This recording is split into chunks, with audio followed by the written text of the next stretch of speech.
Look at my eyes, then in the mirror, the road, and my sandals, and with the sauce, and with the smoke. Tai į PDM garažą atkeliauja M5 PMD. Let's go. I wake up to a little bit of drool on my pillow, feel like it's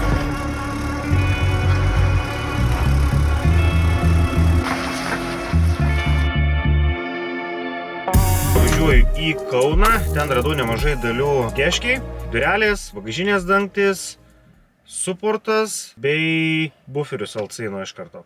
Tai žodžiu, jau apsilankiau Kaune, apsilankiau ir Naujojoje Akmenėje. Pirmasis pirkinys šiandieną buvo stabdžių suportai, pas mane buvę turbūt nurautas ratas ir suporto nėra. Toliau bagažiniai busiukė yra LCI priekinis emkinis buferis, yra centrinės grotelės, toliau kitų grotelių reikės nupirkti. LCI emkinis galinis buferis su difuzorium. Tuomet yra priekinės durelės, galinės durelės ir yra bagažinės dangtis. Tai už buferius Kaune sumokėjau 310, šiaip rinkos kainų vidutinė yra apie 200 eurų už pliką apytiksliai. Durelės kainavo po 100 eurų, bet jos nėra visai ir tuščios, dar su rankinėlėm ir panašiai. Įprastai už durelės, kiek mačiau, nori po 200-300 eurų. Bagažinės dangtį nupirkau 106 per RRR. Man reikalinga tik apatinės skardos dalis, nes langas, ta, kur atsilinkė dalis, yra sveika. Tai už manęs matosi didelis kalnas keškės dalių, o tai gali reikšti tik vieną, kad yra pasistumėta nemažai su darbais.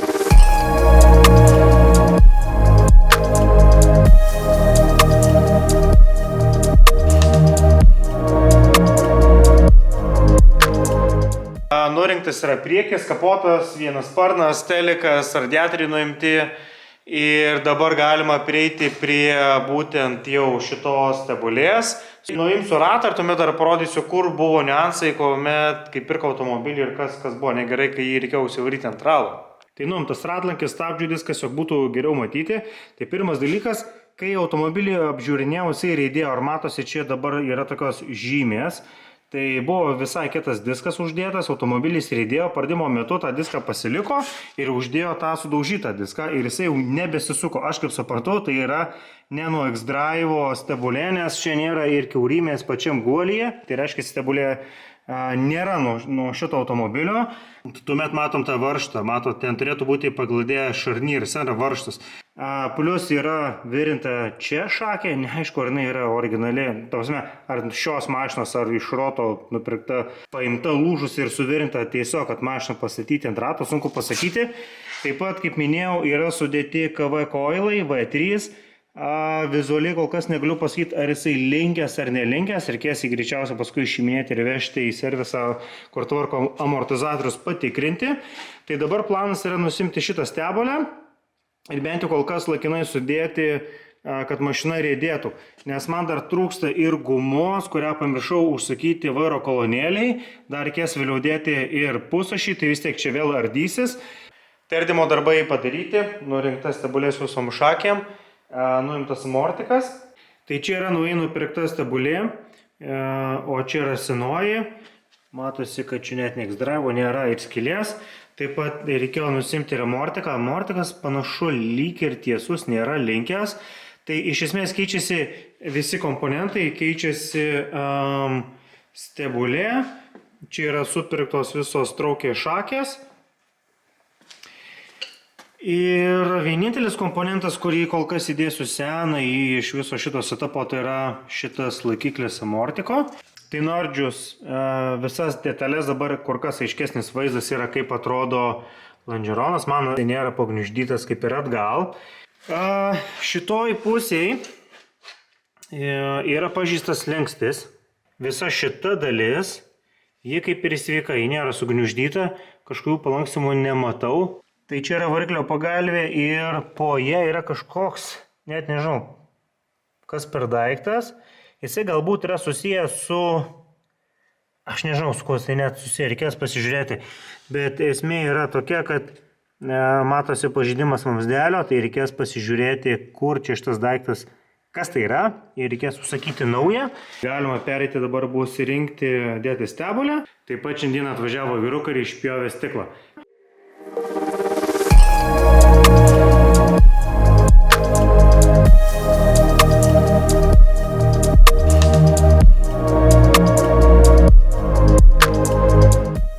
visą stiklą gražiai išpjovė, jokių pažeidimų nėra, viską tvarkingai padarė. Dabar bus galima jau ir patogiai prieiti prie panelį. Tai su diskais buvo šiek tiek dilema, kaip čia teisingai padaryti, todėl kad diskus šitai mašinai nupirkti visų pirma, diskai nėra standartiniai BMW diskai, tai čia nėra 120/5, čia yra 112/5, panašiai kaip vaginiai. Tai pasirinkimo yra kur kas mažiau, todėl kad netinka arba etas, arba pločiai ir jeigu žiūrėti originalius BMW diskus, jie nėra pigus. Tai dažniausiai už komplektą išleisi 600 000 eurų. Todėl džiaugiuosi, jog pavyko surasti šiuos diskus. Tai turim 19 BMW diskus, yra centriniai žiedai, centriniai skyliai šiam 6, etas yra ET20, kas yra šiek tiek per platu, bet iš esmės man reikalinga, jog tiktų užsidėtų ratai su padangom ir būtų automobilis abiejose pusėse vienodais ratais, jog, taip sakant, tvarkingai stovėtų prieš keliaujant pas kebulistą ir į dažyklą. Tai šie diskai man kainavo viso labo 250 eurų. Manau, tai yra tikrai labai geras dylas, įsivertinus, kiek kainuoja originalūs diskai. Ir pagaliau, pirmą kartą automobiliai, manau, bus galima bandyti pasikelti ant keltuvo.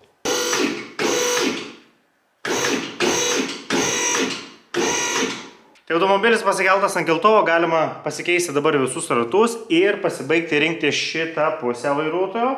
Ten dar trūksta įdėti vairo traukę, ją turėjau prieš tai, bet šiandieną parsivežiau trūkstamas dar dalis, man reikėjo nupirkti vairo traukės ant kolonėlės apsauginę gumą, kuri šiuo metu yra suplyšusi. Tai keičiu ratus, pasibaigiu rinkti priekinę važiuoklę ir bus galima turbūt gal pabandyti prasukti ratuką.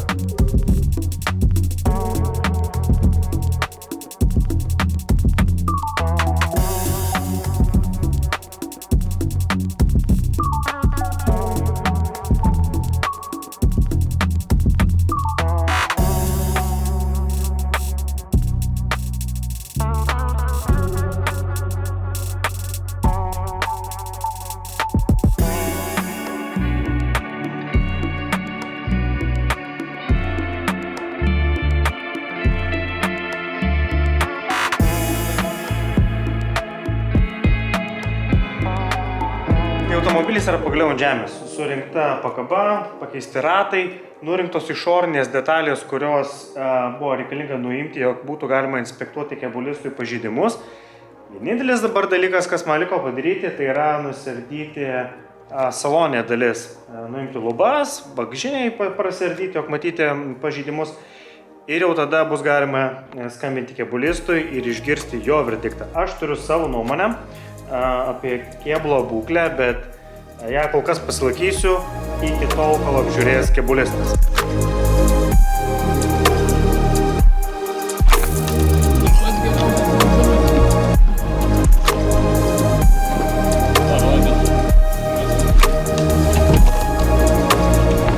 Tai šiandienos planas yra toliau tęsti darbus prie geškės, ardyti saloną, yra jau nuimtos lubos, aš tai ten mėtosi ant E36. Tai perkant automobilį buvo tikėtasi, kad kažkur rasiu kažkokių niuansų, tai tokių jau radau. Tai kai buvau nuvykęs apžiūrinėti dar automobilį, buvo pastebėta, jog yra prasižiojusi apdaila aplink vairą, bet tuo metu idėja buvo turbūt, kad tiesiog jie išsiardė, kai šovė kojų ir begas. Bet gražiai pradėjus aplinkui įdėmiau žiūrėti, kas čia kur nulūžė ar dar kažką.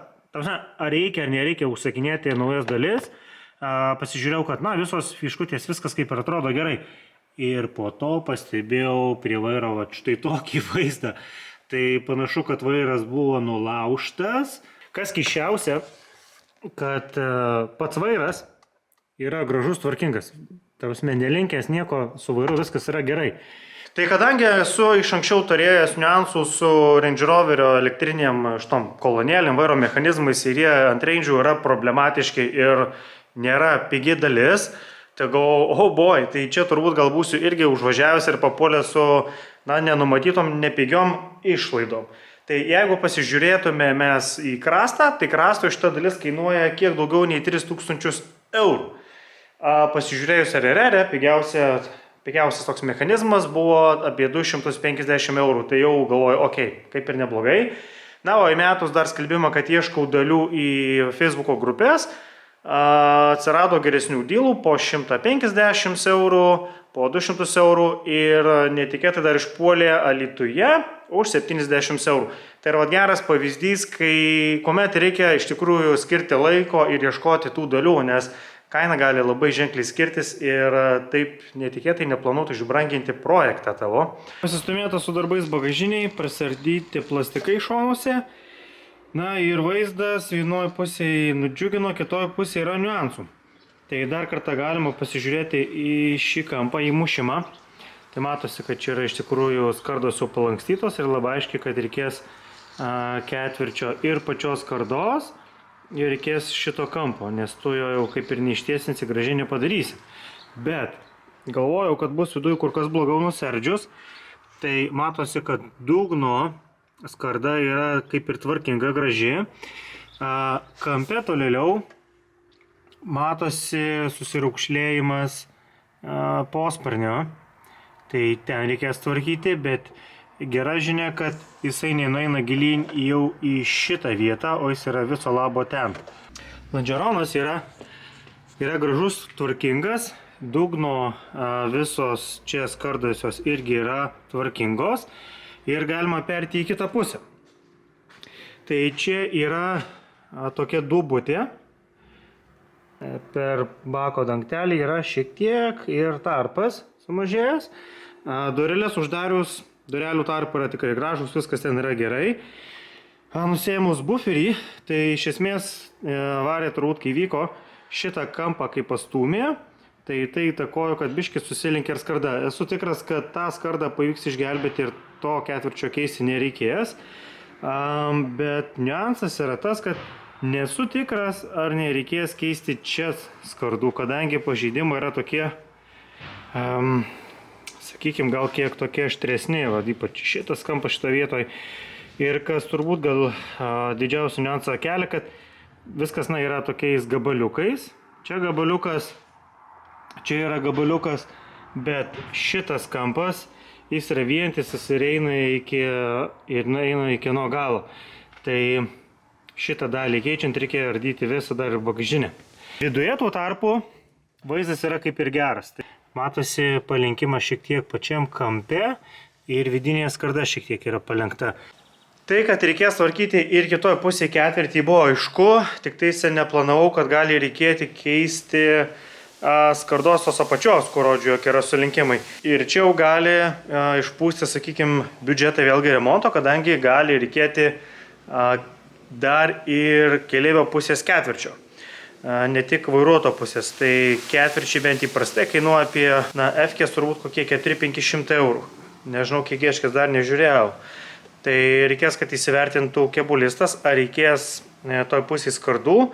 Galbūt užtektų vienos ar dviejų plokštelių, tad būtų galima pasižiūrėti per krastą kodą ir tą kodą susivedus GTV pasižiūrėti, kokią kainą yra iš GTV. Nes kartais paprašiau yra nupirkti ne visą ketvirtį, kaip pavyzdys, jeigu tau reikia tik vienos skardos, tai nupirkti iš GTV tik tą reikalingą skardą.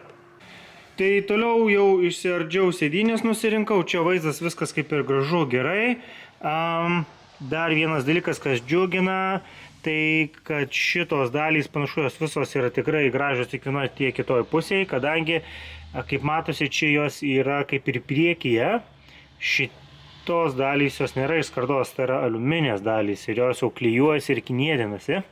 Šitos skardos ir čia viskas yra ok, viso labo turim išorinius pažeidimus ir čia šitą kampą. Plius, kad yra sveiki dugnai, abiejose kampuose, tai irgi kur kas supaprastina remontą. O pas mane toliau planas yra pereiti jau prie salono ardymo į priekį, reikia pradėti ardyti panelę, kas yra didelis darbas. Tai turbūt gal pats netgi prisėsiu, persižiūrėsiu keletą YouTube video, kaip ten ardytis tą panelę, nes ten yra vis tik daug visokių apdailų, varžtelių paslėptų ir panašių dalykų. Taip pat kai kurie iš jūsų galbūt norėtų matyti ir daugiau video medžiagos, kaip yra atliekami patys ardymo darbai, bet šitoje vietoje galiu paminėti, kad to nedarau dėl paprastos priežasties. Aš ardau pirmą kartą ir man pačiam užtrunka laiko, kol atrandu, kur kokias detalės kaip nuimti ir ardyti.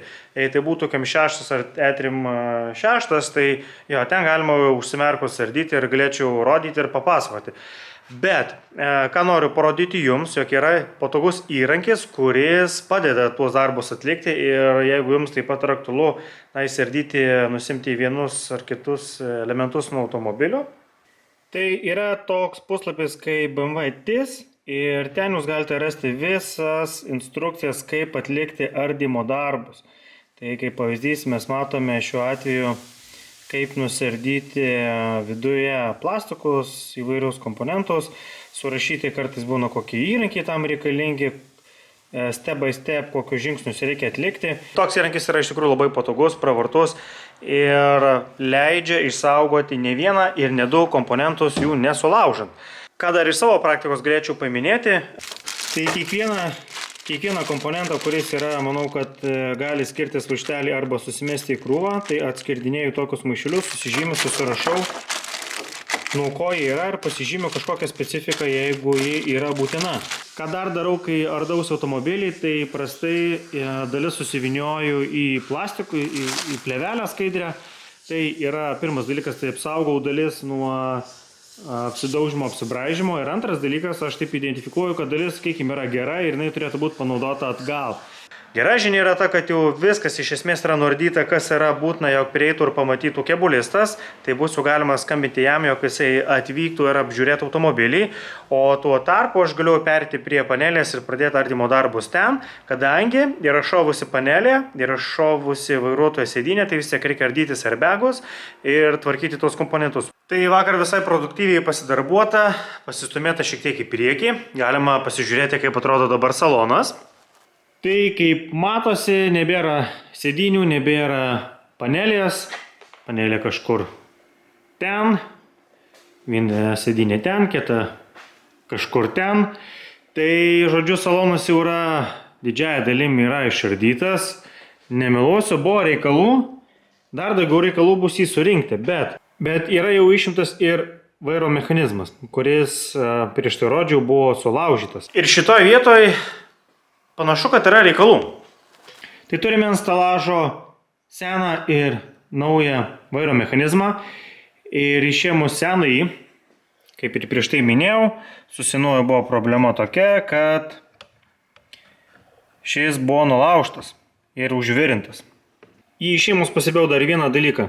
Tai čia yra naujosios detalės galinis tvirtinimas, o čia yra senosios ir opa.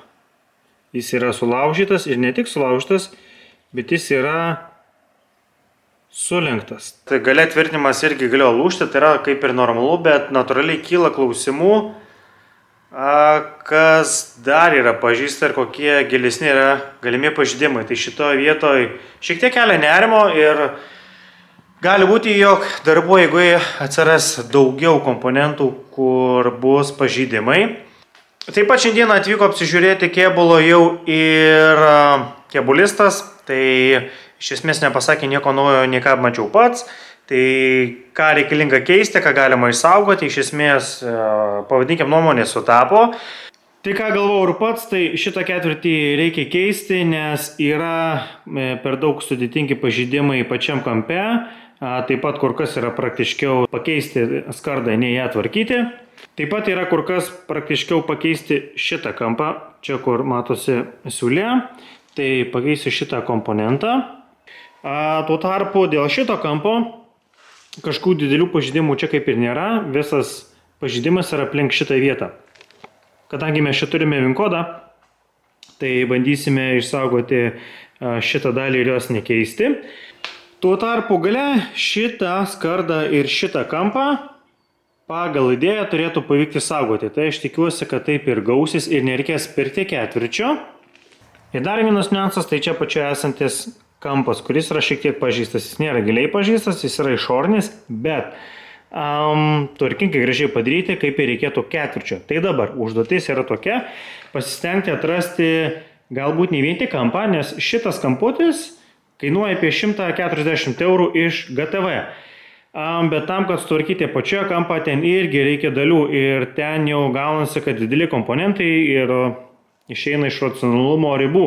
Tad kur kas praktiškiau būtų ir naudingiau rasti visą ketvirtį, tam jog galėtume nusipjauti tik tą kamputį ir, kokius gerus 15-20 cm skardos. Tai pasižiūrėsiu, kaip man seksis ieškoti viso iš pradžių ketvirčio, jeigu nepavyks, tai tada tiesiog pirksiu tą kampą. O dėl tos apatinės dalies reikės žiūrėti, ką bus galima sugalvoti. Taip pat su kėbulistu apžiūrėjome stogą, nes matosi kelios dubutės čia, pažeidimai yra ir čia. Taip pat tokie patys pažeidimai yra ir kitoje pusėje. Tai buvo diskusija tokia, kad ar galėjo sulankstyti stogą atvirtęs kapotas, ar vis tik tais yra jau linkusio kur kas giliau kėbulo pasekmė. Tai kėbulistas iš pirmos apžiūros patikslino, kad jeigu būtų linkęs kėbulas per stogą, tai būtų buvę kur kas giliau. Ir čia greičiausiai bus nutikę taip, kad kadangi ratas šis buvo išmuštas, greičiausiai automobilį nesitsackino ir kėlė, pravėrė dureles, langą ir, žodžiu, sulinkė su juosomis tiek Shadowline, tiek šiek tiek čia stoikę. Ir galbūt kažkas ant jo buvo užlipęs galų gale, nes yra pabrosdinimai. Tai sunku pasakyti, kodėl tie pažeidimai stogo tokie yra, bet geroji dalis yra ta, kad greičiausiai tai tikrai nėra bendrai kėbulo pažeidimai. Iš kėbulisto komentaras yra toks, kad reikia visų būtinai dalių susijusių su išoriniais komponentais, tam, kad būtų galima kėbulo ir visus tarpelius gražiai suvesti ir padaryti. Sąrašas yra labai didelis. Šiuo metu viso labo turiu nupirkęs bagažinę, 2 dureles, priekinį galinį buferį ir trūksta kalno dalių. Tai panašu, kad pas kėbulistą automobilis atsiras dar nelabai greitai, užtruks turbūt gerą mėnesį, kol visas dalis surinksiu. Yra labai svarbu ieškoti dalių tinkamą kainą. Ir tai užima laiko, kadangi kaip pavyzdys, už mane esančio vairo mechanizmo kaina RRR, kaip pavyzdys, buvo apie 350 eurų keletas klibimų. Kiti grupėje siūlė po 200-150 eurų. Galų gale, ačiū Linui iš Autohauso, kuris pagelbėjo su detale ir man tai kainavo viso labo 50 eurų. Na, o aš keliauju sudėti atgal vairo mechanizmą ir tuomet pereisiu prie kilimų ardymo, kadangi juos reikia taip pat įsimti. Ir po kelių minučių vairo mechanizmas jau vietoje. Mano nuostabai, įdėti mechanizmą buvo labai paprasta. O dabar automobilį bus galima pasikelti ant keltuvo ir bandysiu prieiti prie pakabos. Tai čia turim keleivio pusės traukę, turim stabdžių žarneles, tai stabdžių žarnelis kol kas nesikeis. Čia turime stabilizatoriaus traukę ir pagaliau atkeliavo man pusašis. Tai pusašį nupirkau. Nežinau, kas yra per brandas, bet yra ATD. Panašu, kad lyg lenkų gaminta, restauruota ar panašiai. Kiek žiūrėjausi, pusašis atrodo tikrai gražiai, tvarkingos gražios gumos. Tai su šiuo pusašiu tokia irgi situacija yra, jog jis man kainavo viso labo 209 eurus, kas manau yra tikrai labai gera kaina, nes įprastai už pusašius, kurie netgi ir turi defektų, prašo įprastai taip apie 200 eurų. Tai originalus pusašis kainuotų apie 300 eurų. Tai dar vienas pavyzdys, kad reikia ieškoti, nepatingėti ir ieškoti tų dalių aplinkui ir pasižiūrėti alternatyvų. Tai vietoje darbai nestovi ir yra pasistumėtas šiek tiek dar į priekį. Tai yra jau pakeistas vairo mechanizmas salone ir dabar perėjau prie važiuoklės ir ją kaip ir surinkau. Tai pusė šita yra pagaliau sutvarkyta, viskas naujos gumos, gražiai užspausta, sudėta, sutvarkyta, Lemforderio firmos, visi nauji komponentai. Taip pat pakeičiau ir keleivio pusėje vairo traukę, todėl kad ankstesnioji buvo per čia šiek tiek linkusi. Tiesa, šioje pusėje dar nėra viskas sutvarkyta, tai kaip matosi, nėra stabdžių suporto, diskas taip pat yra mažesnis nei kad čia turėtų būti, taip automobilis atkeliavo, tai yra užsakyti nauji originalūs diskai, suportą taip pat jau turiu, yra nupirktos ir stabdžių žarnelės, bet yra pažįstas ir stabdžių vamsdelis. Gera žinia, kad jisai lengvai pasikeičia, nes jo sungimas ateina į čia. Tai reikės užsakyti arba per šrotą, arba užsakyti naują vamsdelį. Jau kartu su stebelė gavau ABS daviklį, yra nupirktas ir daviklis kaladėlėms. Taip pat turim čia įvairių tokių kabančių laidų laidelių, yra kyleso laidai nutraukti, tai prie šitų darbų prieisiu vėliau, taip pat yra pažįstas vakuumo vamsdelis.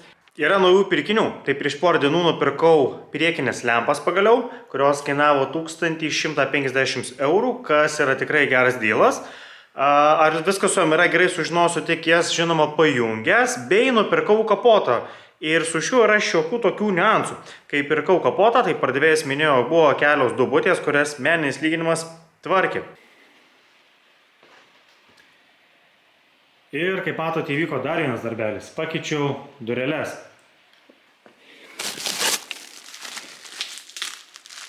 Išsiėmiau vairuoto pusės diržą, kuris yra strigęs.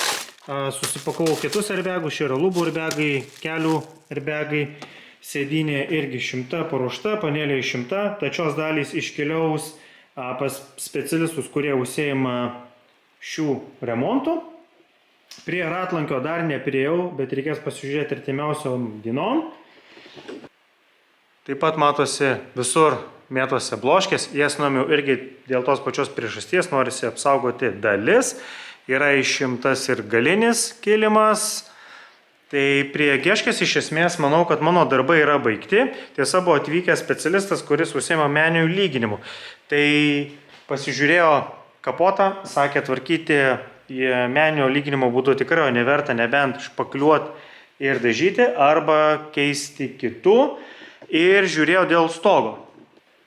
Tikiuosi kameroje jums matosi, bet stogas turi pažeidimų ir šiuos pažeidimus minėjo specialistas, jog turėtų galėti sutvarkyti. Prie Geškės iš esmės likę viso labo keli darbai. Tai reikia išpjauti galinius langus, bet tą atliks irgi kiti meistrai, kurie to užsiima, pats nepjausiu, kad neprigadinčiau. O dar darbas vienas likęs man yra, tai pasikeisti vieną variklio pagalvę ir vieną variklio ausį, nes ši yra lūžusi. Bet kol dalys atkeliaus, tai užtruks kelias savaitės, todėl mano planas dabar yra toks, kad Geškę pervaryti į ten, kur stovi Kem6, Kem6 pervaryti į Kregždės vietą, o Kregždę pervaryti į Geškės vietą. Automobilius noriu persivarinėti todėl, kad yra darbų ir prie jų, plus dar yra kitų automobilių, kurių čia nėra.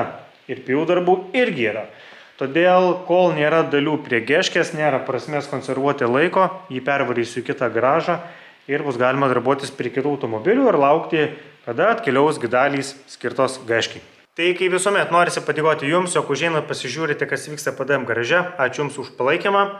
O šiam kartui iš mano pusės yra tiek ir susimatysim kitame epizode.